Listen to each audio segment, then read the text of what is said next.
नमस्कार। DD news के इस विशेष बुलेटिन में आप सभी का स्वागत है। मैं हूं आपके साथ भावना नैयर और मेरे साथ है मेरी सहयोगी मनीषा, जो आप तक सांकेतिक भाषा में खबरें प्रस्तुत करेंगी। शुरुआत करते हैं सुबह की सुर्खियों के साथ। प्रधानमंत्री नरेंद्र मोदी आज अहमदाबाद में हाइब्रिड बैटरी इलेक्ट्रोड प्लांट का करेंगे उद्घाटन। 100 देशों को निर्यात होने वाली ई कार को दिखाएंगे हरी झंडी।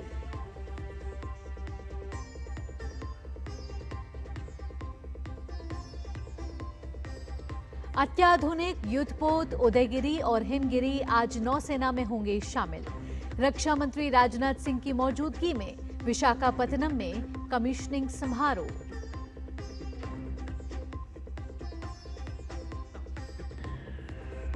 सुप्रीम कोर्ट ने रिलायंस फाउंडेशन के वंतारा की जांच के लिए एसआईटी का किया गठन। जानवरों को रखने से जुड़े नियमों की जांच करेगी समिति।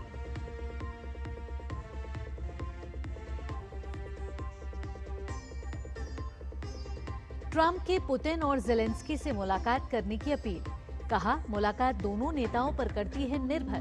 बैठक के लिए 1 से 2 हफ्ते का इंतजार।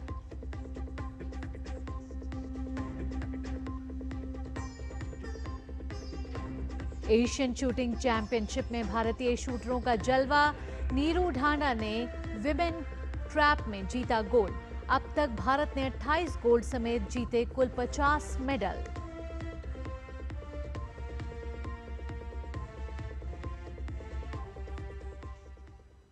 अब खबरें विस्तार से। प्रधानमंत्री नरेंद्र मोदी के गुजरात दौरे का आज दूसरा दिन है। प्रधानमंत्री मोदी आज अहमदाबाद के हंसलपुर स्थित टीडीएस लिथियम आयरन बैटरी संयंत्र में हाइब्रिड बैटरी इलेक्ट्रोड के स्थानीय उत्पादन की शुरुआत के साथ भारत के बैटरी इकोसिस्टम के अगले चरण का उद्घाटन करेंगे। तोशिबा, डेंसो और सुजुकी का ये संयंत्र घरेलू विनिर्माण और स्वच्छ ऊर्जा नवाचार को बढ़ावा देगा।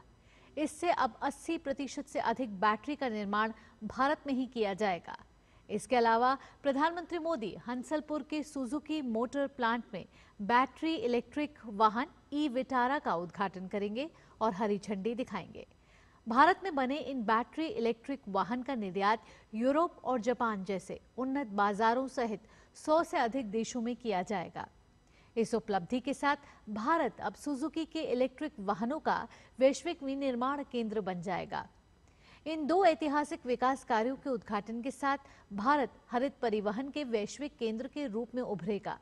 साथ ही ये पहल मेक इन इंडिया और आत्मनिर्भर भारत के प्रति प्रधानमंत्री की प्रतिबद्धता को भी आगे बढ़ाती है। आगे बढ़ेंगे। प्रधानमंत्री नरेंद्र मोदी ने टैरिफ मुद्दे के बीच कहा कि भारत किसी के दबाव में नहीं आएगा। गुजरात दौरे के पहले दिन कल उन्होंने कहा कि हम किसानों के हितों से समझौता नहीं कर सकते। साथ ही उन्होंने कहा कि हम पर दबाव बढ़ सकता है, लेकिन हम इसे सहन करेंगे। प्रधानमंत्री मोदी की यह टिप्पणी भारतीय वस्तुओं पर 50% अमेरिकी टैरिफ लागू होने से 2 दिन पहले आई है। उन्होंने कहा कि 60 से 65 सालों तक भारत पर शासन करने वाली कांग्रेस ने भारत को दूसरे देशों पर निर्भर बना दिया है। अहमदाबाद के उमिया धाम मैदान में एक जनसभा को संबोधित करते हुए उन्होंने कहा कि किसानों, पशुपालकों और लघु उद्योगों के हित में ये सर्वोपरि है और हम पर दबाव बढ़ सकता है, लेकिन हम इसे सहन करेंगे।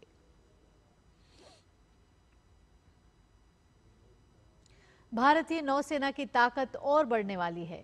2 अग्रिम पंक्ति के युद्धपोत उदयगिरी और हिमगिरी आज विशाखापत्तनम में एक साथ नौसेना में शामिल होंगे। इस समारोह की अध्यक्षता रक्षा मंत्री राजनाथ सिंह करेंगे। यह युद्धपोत प्रोजेक्ट 17A के स्टेल्थ फ्रिगेट्स का हिस्सा है। ये उपलब्धि रक्षा क्षेत्र में मेक इन इंडिया और आत्मनिर्भर भारत पहल की सफलता को दर्शाती है। नौसेना के लिए एक और उपलब्धि यह है कि उदयगिरी नौसेना के युद्धपोत डिजाइन ब्यूरो द्वारा डिजाइन किया गया 100वां जहाज है।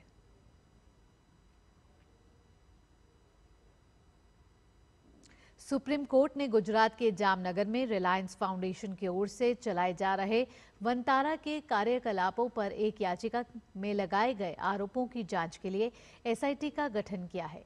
सुप्रीम कोर्ट के रिटायर्ड जज जस्टिस चिलमेश्वर की अध्यक्षता वाली एसआईटी में शामिल हैं। उत्तराखंड और तेलंगाना हाई कोर्ट के चीफ जस्टिस राघवेंद्र चौहान और IRS अधिकारी अनीश गुप्ता। SIT को जांच करना है कि क्या वहां देश विदेश से लाए गए जानवरों को रखने के वाइल्ड लाइफ प्रोटेक्शन एक्ट और दूसरे नियमों का पालन हो रहा है या नहीं।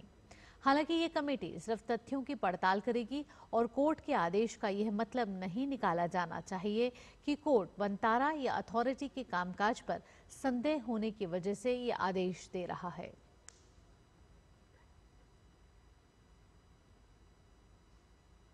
हिमाचल प्रदेश में बीते कई दिनों से लगातार भारी बारिश जारी है। भारी बारिश के चलते मनाली में ब्यास नदी उफान पर है। मनाली के साथ लगते आलू ग्राउंड में सड़क पर नदी का पानी आ गया है। नदी के किनारे रहने वाले लोगों को सुरक्षित स्थानों पर पहुंचाया गया है।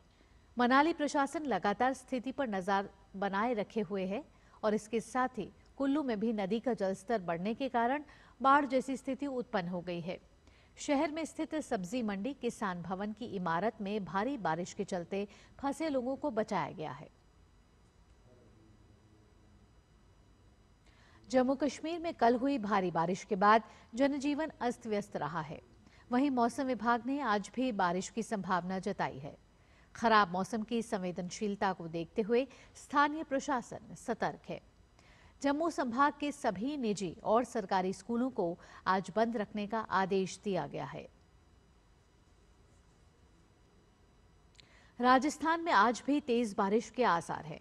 मौसम विभाग ने जयपुर, नागौर, अलवर, बूंदी, भरतपुर, धौलपुर समेत कई जगहों पर बिजली चमकने के साथ हल्की से मध्यम स्तर की बारिश का येलो अलर्ट जारी किया है।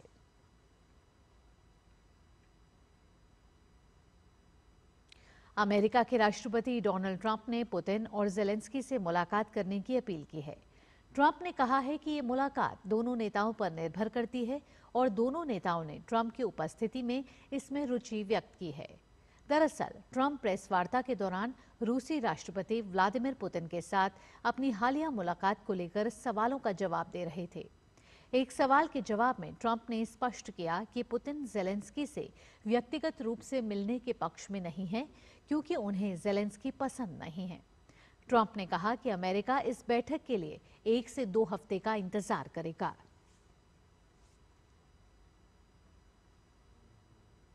खेल की खबरों में भारत की निशानेबाज नीरू ढांडा ने एशियन शूटिंग चैंपियनशिप 2025 में भारत के खाते में 2 स्वर्ण पदक जोड़ने में सफलता हासिल की है।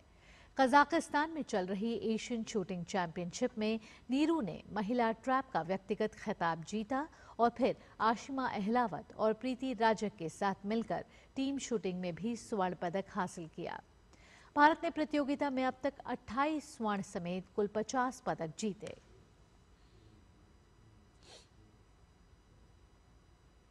दो बार की ओलंपिक पदक विजेता भारत की PV सिंधु आज BWF विश्व चैंपियनशिप में अपने अभियान की शुरुआत करेंगी।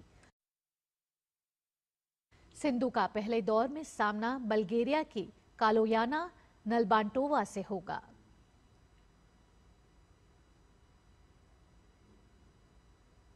इसी के साथ इस विशेष बुलेटिन में इतना ही। मुझे और मेरी सहयोगी मनीषा के साथ फिलहाल के लिए टीम को दीजिए अनुमति। खबरों का सिलसिला यूं ही जारी रहेगा। नमस्कार।